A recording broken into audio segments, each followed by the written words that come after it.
Hello everybody! Go Away here, bringing you yet another episode of Ace Academy. It's been about 2 days since I've recorded, so I have absolutely no idea where I'm up to. But before I even get back to the story, if you are new to this channel or new to this series, I highly recommend that you go down to the link in the description down below and click on the playlist link and start from episode 1 and work your way back up to this episode. Therefore, this will stop you from, being spoiled on what happens today. Without further ado, now that the spoiler tags are out of the way, we will start off this episode. This was the last thing we recorded, so I'm gonna go there. Oh, okay.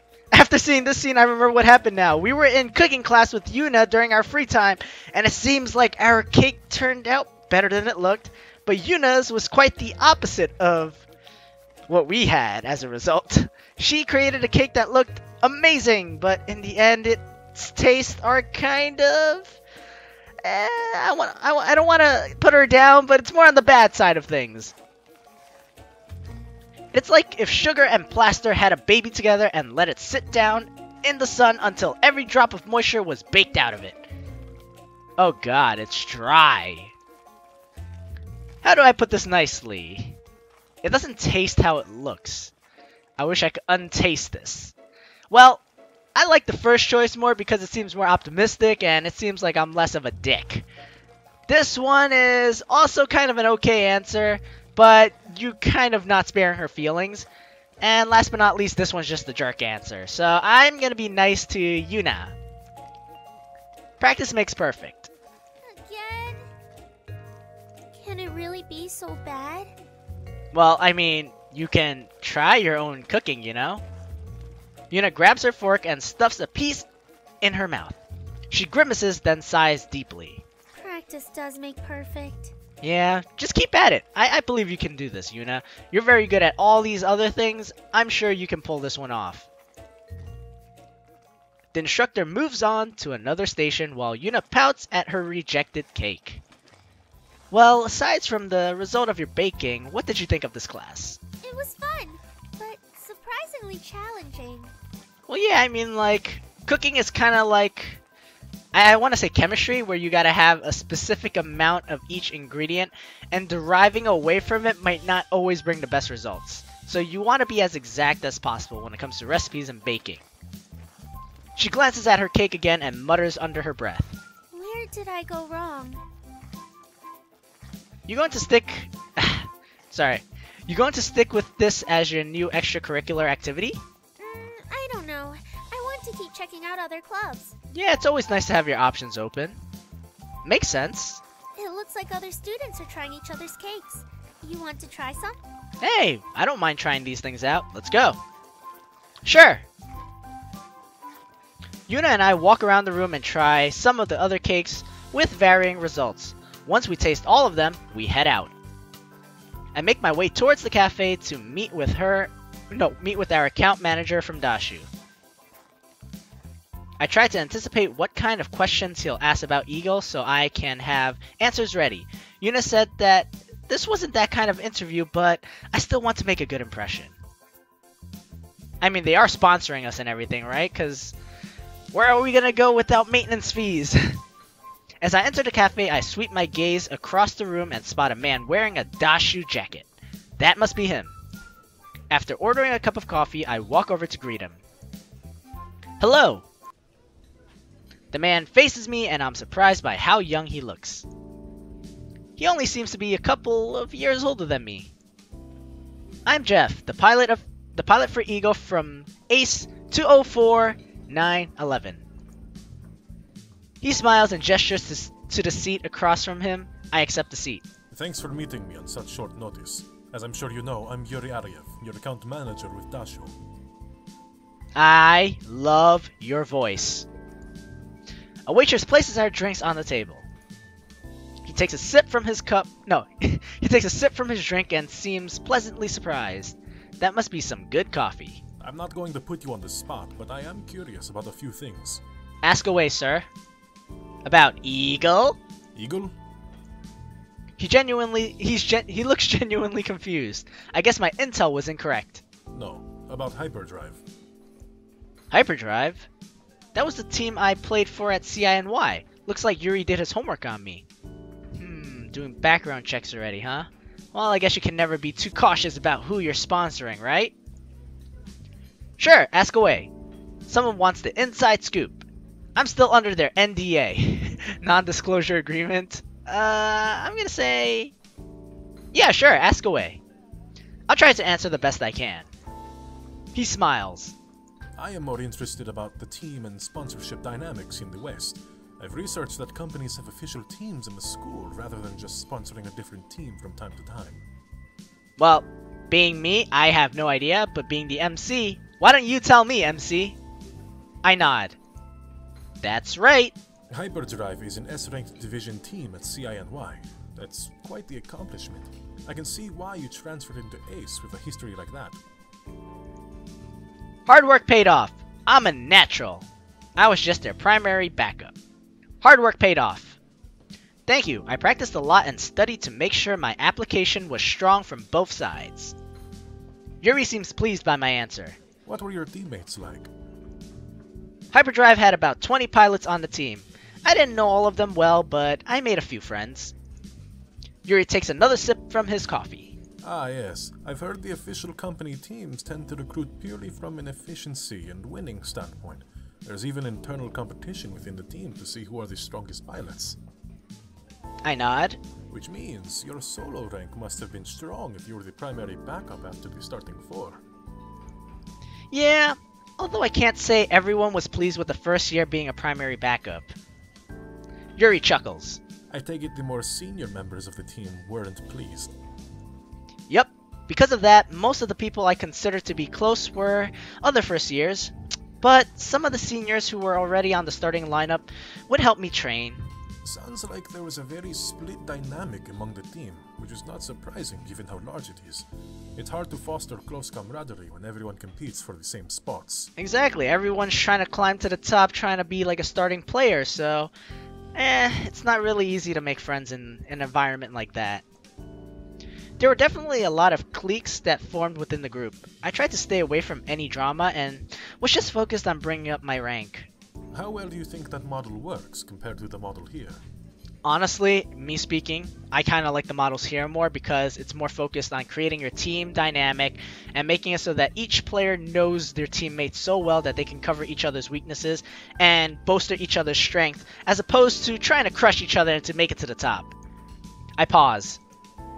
The pressures are different, but I do believe smaller teams make more efficient teams. Ah, see, the MC and me, we're like good friends right now. We can communicate really well together. You're more invested in your personal training and development, not because there is a looming pressure that someone is just a number away from replacing you, but because you're an important member of your team. And of course, you end up fostering closer friendships and relationships with your teammates. But the whole sponsorship process here is incredibly imbalanced. Yuri nods understandingly. Honestly, I'm grateful you agreed to sponsor us. We were rejected a few times before and Yuna was really disappointed by how unwilling most companies were to consider us. Your team at Ace is a little unique. Even though you guys are an S-ranked division team, because you're a new team with no history of performance, you're also considered high risk. Yeah, but also, you know, there's the saying, high risk, high rewards, that kind of stuff? No? High risk? Yeah, it's hard to gauge whether your team is a strong up-and-comer or if your entry into this division was a fluke. Most companies don't like that uncertainty.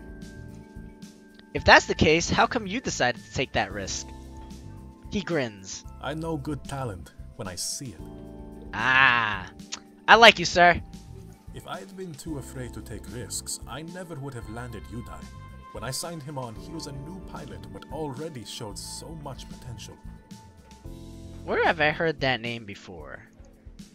He looks wistful. What happened to him was tragic. Ooh. The least I could do is to help his sister, especially after seeing how his death affected her. I'm assuming Udai was Yuna's sister, which is why everyone was so silent that day when we found out that Dasshu was our sponsor? Oh boy. Wait, what happened? You don't know? He falters. You should probably talk to Yuna.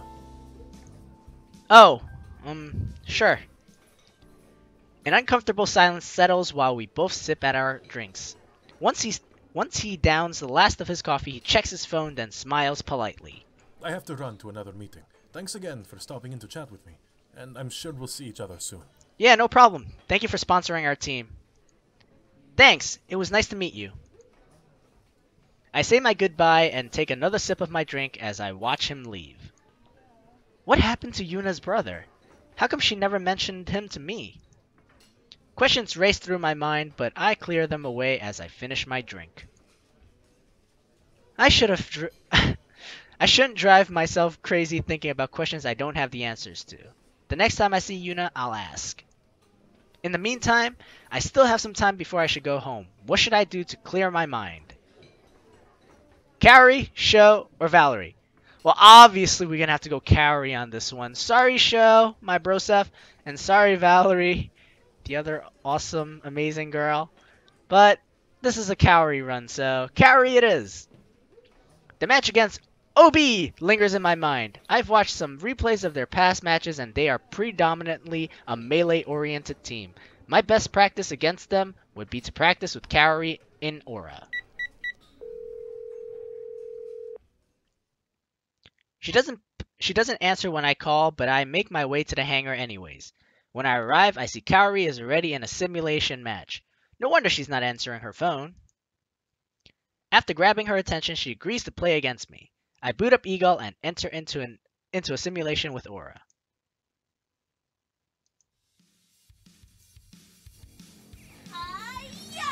Wait, am I actually gonna fight with her? Or a thrust forward with an aggressive stab.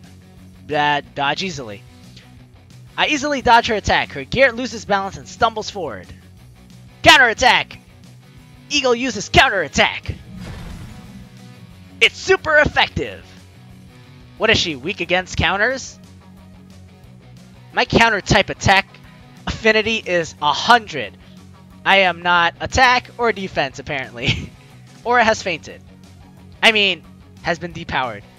Pokemon reference, anybody? Again.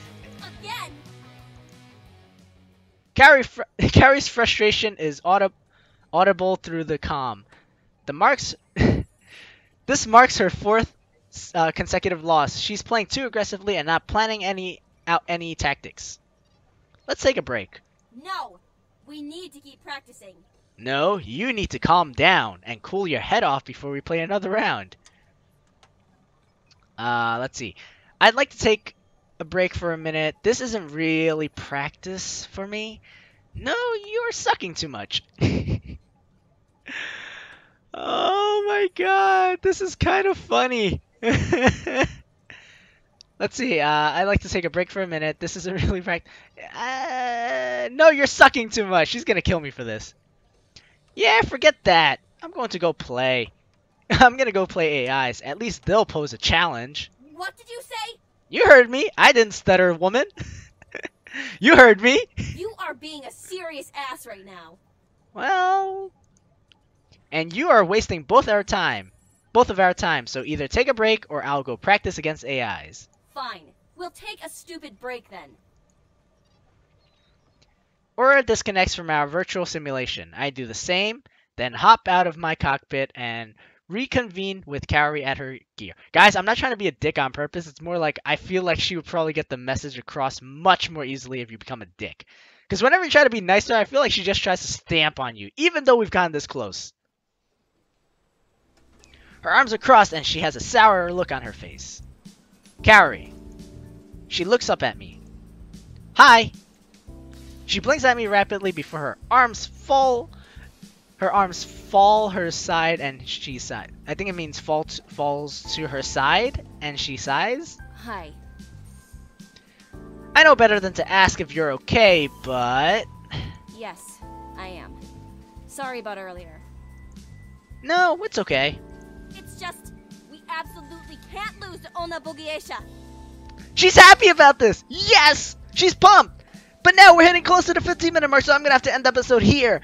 Thank you all for joining me today. If you like the content I provided, as usual, hit that like button. If you want to keep up with my future content or anytime I upload, hit that subscribe button down below. And last but not least, leave a comment down below on who's your favorite character or whatever happened to you. I don't know. Do something with the comment section, guys. It's there for a reason. Anyways, thank you all for joining me. Let me save, and I will see you all next time.